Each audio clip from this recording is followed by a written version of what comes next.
Malamang napanood nyo kahapon yung video kung saan tinuturo ko kung paano counterin si Arlott gamit si Derot. Ayan, 'di ba? Kung hindi nyo pa napapanood, mas okay kung panoorin nyo muna para mas maintindihan nyo ang video na ito. Na ang huling yugto ng laban kung saan tatapusin ko na dahil kinawawa ko si Arlott kanina. Hala, natalo pa! Natalo pa! Tatapusin ko na kayo, natalo pa!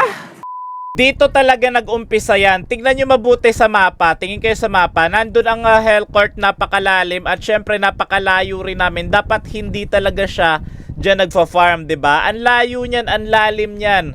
At syempre sasalubungin siya ng Arlott at lilikuran siya ng carry. Ayan, magana siya, tumatakbo siya, gumamit siya ng Dark Knight Falls. At yung pagre-recall niya, tignan nyo naman, halata naman masyado. 'Di ba? Grabe naman yung recall niya doon. Napaka-ano naman noon, napaka-syunga naman noon. 'Di ba? Hindi ko siya tina-trash talk, real talk lang. Ayan, 'di ba? Tapos napitas rin yung Beleric doon. Yung Balmond, syempre hindi ako papabakin nito. Lalabanan ko na lang at alam ko naman na kaya ko siya. At mapipitas ko dito si Balmond. Ayan, tapos nandun yung Mia, nandun rin yung Aurora.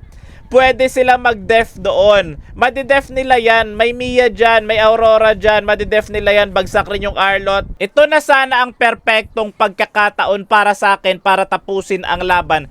Kasi may kakampi naman ako dun sa base. Pwedeng i-clear ng Aurora yan. Minions lang. Galingan niya lang yung pagdi-def.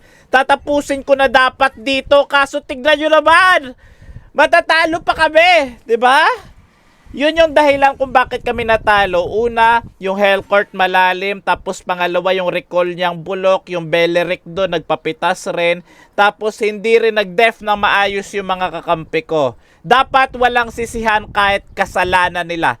Walang sisihan, okay? Walang sisihan kahit kasalanan nila. Solo rank game mag-isa to kasama ang aking sarili at wala talagang sisihan. Ayoko talaga naninisin ng kakampi. Wala talaga dapat sisihan kahit kasalanan nila.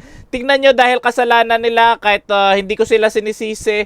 Wala talaga dapat sisihan, okay? Walang sisihan kahit kasalanan nila. Pero pwede mo silang i-report.